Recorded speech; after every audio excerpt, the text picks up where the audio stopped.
sebelum pandemi, salah satu isu yang lumayan banyak dibicarakan adalah ekspansi pasar kan. Karena kita semua kalau menurut data gitu kan 70% bioskop dan mungkin penonton bioskop itu ya Jabodetabek. Jadi memang setimpang itu kita. Dan dulu isu yang mau diperjuangkan adalah ekspansi pasar ke daerah-daerah gitu, ke daerah-daerah yang kalau bisa dari level kecamatan tuh ada bioskop lah gitu. Bahkan kayak zaman dulu lah, kayak zaman 80-an gitu, 70-an kan itu kan kejadian kan gitu. Kita bioskopnya ribuan gitu, layarnya pun juga luar biasa gitu. Sekarang itu bioskop itu cuma berapa? 400 nggak salah, aku lupa angkanya gitu. Kecil sebenarnya secara jangkauan dan sangat mengandalkan Jabodetabek. Nah, selama berapa tahun terakhir ini gitu, itu udah mulai tuh tumbuh jaringan-jaringan lokal, jaringan-jaringan daerah. Beberapa sangat bergantung sebenarnya dengan 21 untuk suplai film atau teknologi lah setidaknya. Tapi setidaknya mulai ada tuh kota-kota yang dulu gak ada bioskopnya itu mulai ada gitu. Palu,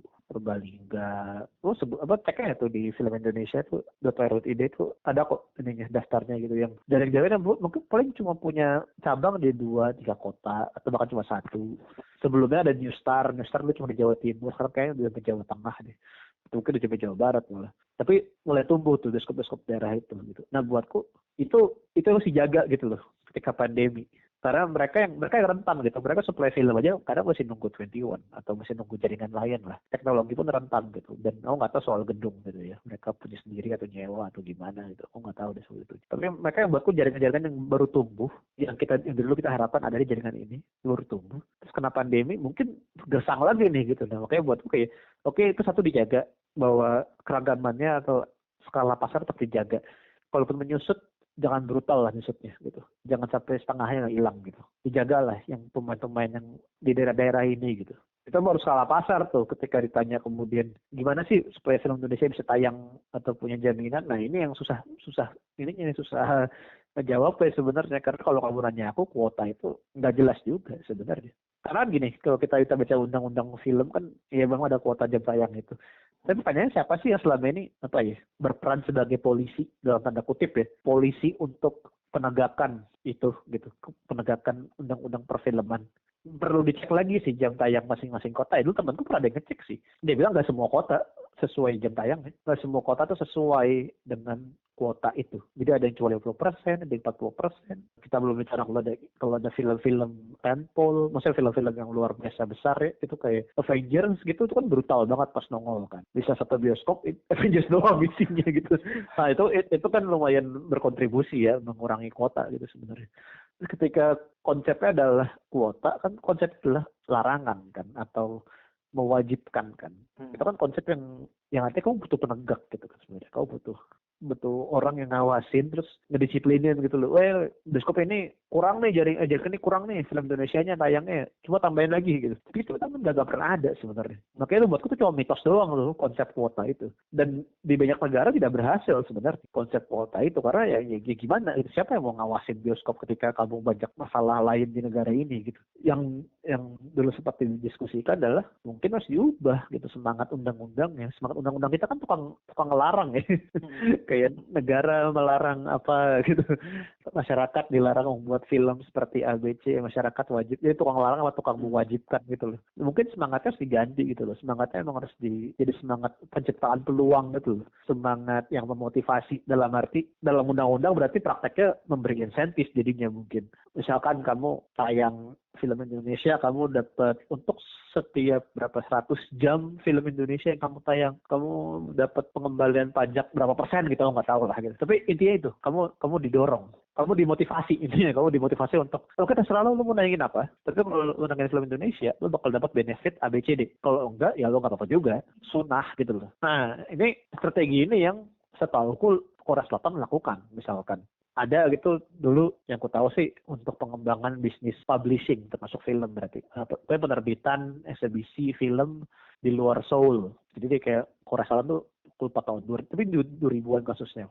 Sempat tuh mereka bikin macam insentif plan gitu, rencana pengembangan film, pengembangan industri kreatif gitu, yang intinya kalau kamu di luar Seoul tidak terikat jaringan besar kepemilikan, jadi ada persenannya lah untuk dibilang kamu independen, kamu bukan bagian dari korporat mana gitu, dan dengan sekian orang lain kau bisa mengakses sekian dana dukungan berapa juta won waktu itu aku lupa, dan kayak pajak yang khusus, jadi kamu pajakmu beda. Kalau pajak bioskop besar gitu dapatnya 20% gitu, ini kamu cuma 10% gitu atau 5% gitu misalkan. Jadi ada insentif kayak gitu loh.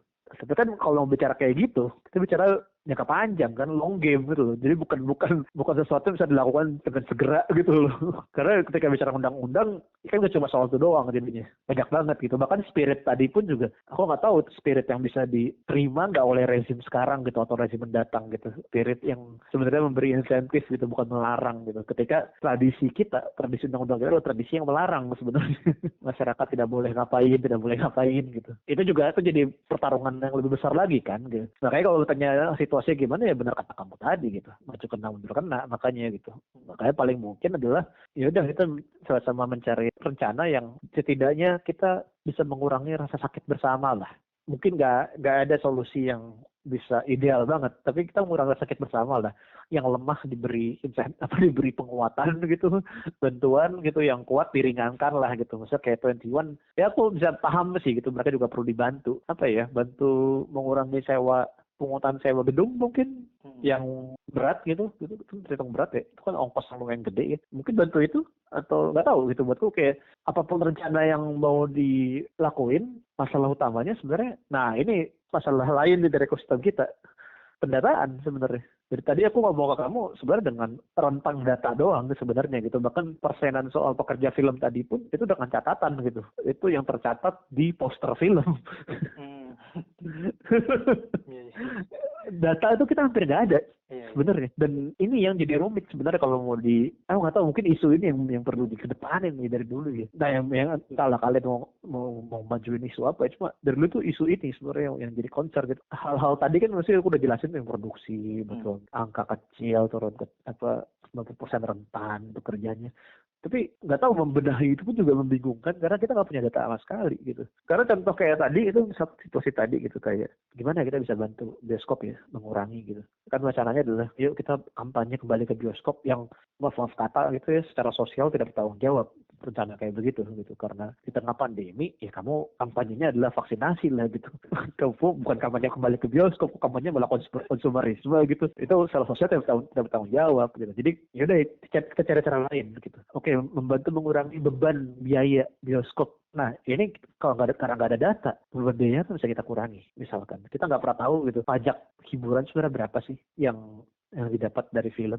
Kita nggak tahu, paling simple aja deh, dari 400-an cabang lokasi bioskop di Indonesia, berapa sih yang sewa gedung, berapa yang punya gedung.